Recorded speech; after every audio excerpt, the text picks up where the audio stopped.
बात ऐसी है सर कि हम लोगों ने आज बेसिकली करना था प्रोटेस्ट, लेकिन क्योंकि ये जो हमारी कोटन का सब डिवीजन की जो हमारी एडमिनिस्ट्रेशन है, चाहे हमारे एडीसी साहब हों, चाहे आप हों, आप बड़े एक ईमानदार और इस एडमिनिस्ट्रेशन को चलाने वाले अफसर हैं, पीपल फ्रेंडली अफसर हैं। बात ऐसे सर कि 24 तारीख को नेशनल पंचायती राज डे के दिन हम लोग पंचायती राज डे भी सेलिब्रेट करेंगे और उसी में कैपेक्स का जो 2026-23 का जो प्लान है उसको हम फॉर्मुलेट करेंगे दे मजलिस ऑर्गेनाइज करके, क्योंकि ये पंचायती राज एक्ट 90 है, इस बुद्धल असेंबली हल्का की तीनों ब्लॉक्स की उसके 100% जो कैपेक्स का प्लान है सर 2026, 2027 का, उसको चेंज कर दिया गया। इसमें अलग अलग लोगों ने कंसर्न ऑफिसर से बात की, हमने भी बात की, उन्होंने आगे कहा कि हमारे एमएलए साहब ने जो है ये पूरे का पूरा प्लान जो है वो चेंज किया है, जो टोटली डेमोक्रेसी के खिलाफ है सर। तो इसको हम कतई बर्दाश्त करने वाले नहीं है सर। दूसरी बात, जो प्रधानमंत्री आवास योजना के तहत लिस्ट हमारे पास आई है, फाइनल जो मकान जो लेफ्ट आउट बेनिफिशियरीज थे उनकी जो लिस्ट हर पंचायत की हमारे पास आई है सर, उसमें जितने भी डिजर्विंग लोग थे उसमें मैक्सिमम लोगों को अभी भी लेफ्ट आउट किया गया है, उनका नाम उस लिस्ट में जो है मौजूद नहीं है। और कुछ जो ये दुरुस्त है नहीं है, दोनों बातें, यानी कि जो पीएमएवाई में जो लोग डिजर्व करते हैं, जो बीपीएल कैटेगरी से बिलोंग करते हैं, जो एवाई कैटेगरी से बिलोंग करते हैं, उनको लेफ्ट आउट रखा गया है अभी भी। हालांकि आवास प्लस बार बार मोदी सरकार ने कहा है कि जो बीपीएल जो एवाई कैटेगरी के लोग हैं उनको हम मुफ्त का मकान देंगे। वीडियो को ट्रंका एनसी सरकार होश में आओ, एनसी सरकार होश में आओ, हमारी मांगे पूरा करो, हमारी मांगे पूरी करो, हम छीन लेंगे अपना हक, हम छीन के लाएंगे अपना हक।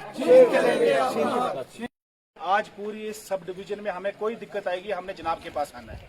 एडीसी साहब यहाँ पे स्टेशन पे नहीं है, इसलिए हम आपके पास आए।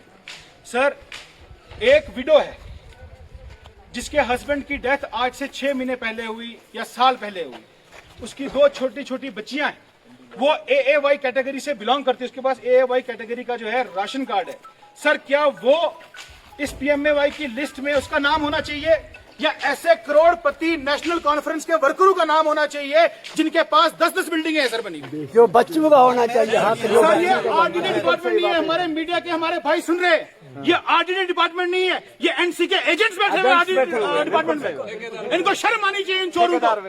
मैं इनको बताना चाहता हूँ, यहाँ पे मीडिया हजरात सुन रहे हैं, तमाम मीडिया वाले, आपकी वसादत से उन चोरों तक ये मैसेज पहुंचाना चाहता हूँ कि हमने एक एक पॉइंट, एक एक नाम लिस्ट में लिखा है। हम हमारे कंसर्न ऑफिसर के पास जो ये कमेटी को तश्कील देंगे, इंक्वायरी कमेटी के साथ हर पंचायत में हमारे एक एक 2-2 अफराद जाएंगे और वहां पे उनके स्कैम को एक्सपोज करेंगे सर।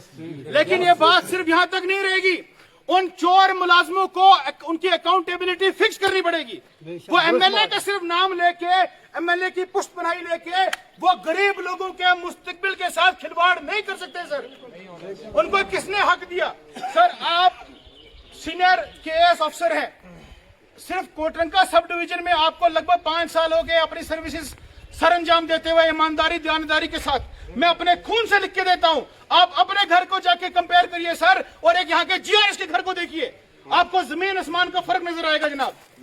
इन लोगों ने की पोस्ट जो है एक वेटर की है, पानी पिलाने की है आरडीडी डिपार्टमेंट में, लेकिन उसको सर 5 पंचायतें दी गई हैं सर इस बुद्धल ओल्ड ब्लॉक की एज पंचायत सेक्रेटरी। क्या सर पंचायत सेक्रेटरी कम हो गए सर हमारे यहाँ पे? क्योंकि he acts as the agent of National Conference to collect all the corruption and black money. और वहां से ब्लैक मनी आएगा तभी तो जेब भरा जाएगा ना सर, वो कैसे भरा जाएगा? लेकिन सर, हम जो बातें सर आपके सामने हम रख रहे हैं सर, आपको हमने इसीलिए आज रिटर्न में यहाँ पे रिप्रेजेंटेशन दी है जनाब की तरफ कि जनाब इस पे कार्रवाई करेंगे। हमारी डिमांडें हैं कि इमीडिएटली इंक्वायरी कमेटी को कॉन्स्टिट्यूट किया जाए, जनाब उसको हेड करें, हम मुतमीन हैं। लेकिन एक सीनियर आप जैसा ईमानदार अफसर उसको हेड करना चाहिए, और हम जगह जगह पंचायतों में जनाब के साथ जाएंगे, आपको बताएंगे कि कितने बड़े पैमाने पे सर स्कैम हो रहा है। दूसरी बात सर, जो local GRS, VLW, panchayat secretary में यहाँ पे तमाम लोग यहाँ पे आज हमारे पूरे सब डिवीजन की जो कड़ी में मीडिया की यहाँ पे खड़ी है, मैं आपकी वसादत से उन तमाम लोगों को बोलता हूं, हमें आपके चोरों के वोटों की जरूरत नहीं है। आप लोग ये जो वोट बैंक इकट्ठा करते हो, नेशनल कॉन्फ्रेंस के लिए इकट्ठे करो। आप जैसे चोरों की हमें जरूरत नहीं है, क्योंकि आप लोग हमारी गरीब कौम का गला काटते हो, उनको जबा करते हो, उनके बच्चों के फ्यूचर के साथ खिलवाड़ करते हो। इसको हम कतई बर्दाश्त करने वाले नहीं सर। उन तमाम लोगों को सर, इस डिमांड में लिखा हुआ है, जितने भी GRS, पंचायत सेक्रेटरीज, VLWs जो अपने अपने ब्लॉक में अपने अपनी होम पंचायत में काम कर रहे हैं, इमीडिएटली सर इंक्वायरी कमेटी उनकी इंक्वायरी करके दूसरे ब्लॉक्स में, अगर एटलीस्ट दूसरे डिस्ट्रिक्ट में ना सही, कम से कम दूसरे ब्लॉक में उनकी ट्रांसफर हो जाए सर, क्योंकि उन लोगों ने सर एक बड़ा ऑर्गेनाइज करप्शन का एक नेक्सस बना के रखा हुआ सर। वीडियो का ट्रंका, एसीडी जारी, एमएलए पुतल, उमर सरकार होश में आओ, उमर सरकार होश में आओ। मेरे मीडिया के भाई यहाँ सुन रहे हैं, हमारे मैजिस्ट्रेट साहब सुन रहे हैं सर, क्या एक एम्प्लॉय का जॉब कार्ड बन सकता है? बताइए आप, जॉब कार्ड बन सकता है एम्प्लॉय का? जो गवर्नमेंट सर्वेंट है, क्या उसका जॉब कार्ड बन सकता है? लेकिन क्योंकि वो नेशनल कॉन्फ्रेंस से वाबस्ता है, जनाब का जॉब कार्ड भी बना, जनाब का जॉब कार्ड भी लगता है, हर साल पेमेंट भी ली जाती है। खुदारा इतना जुल्म हमारी गरीब अवाम पे क्यों है सर? दूसरा, RDD महकमा के मैं साबित कर सकता हूं यहाँ पे जो एलिगेशन लगा रहा हूं। किसी को सबूत चाहिए होंगे तो मंजूर नाइक से बात करें, मैं बताऊंगा आपको सबूत। अंडर एज बच्चों के जो है जॉब कार्ड बनाए जा रहे हैं और बना के पिछले कई सालों से लगातार उस पर पेमेंट ली जा रही है। अंडर एज जो 3 साल का, 4 साल का, 5 साल का, 6 साल का बच्चा है, उसका जॉब कार्ड बना के 18 साल उम्र दिखा के उसके नाम पे पैसे लिए जा रहे हैं। ये RDD डिपार्टमेंट ने इतना जुल्म कर रखा है हमारी गरीब अवाम पे कि जिसका कोई शुमार नहीं सर। मैं आपको बताना चाहता हूं सर, 2 तरीके से इन्होंने स्कैम किया सर PMAY में। एक, नेशनल कॉन्फ्रेंस से वाबस्ता इन्फ्लुएंशियल जो वर्कर्स हैं उनका नाम डाला गया है, उनसे पैसे RDD के वर्करों ने लिए नहीं लिए उसका मैं सबूत नहीं दे सकता। कुछ और ऐसे लोग हैं जो इन्फ्लुएंशियल है, उनसे पैसे लेके जो है उनके नाम पे मकाना दिए गए हैं। लेकिन जो डिजर्विंग है, जो बेनिफिशियरी है, खुदा की कसम सर, हम उनको देखते सर धर धर के धक्के खाते हैं वो लोग, लेकिन उनको पूरा साल वो लोग करते हैं कि हम आपका नाम सर्वे में डालेंगे, लेकिन लास्ट में जब लिस्ट आती है उन गरीब लोगों का नाम उसमें कट होता है, गायब होता है।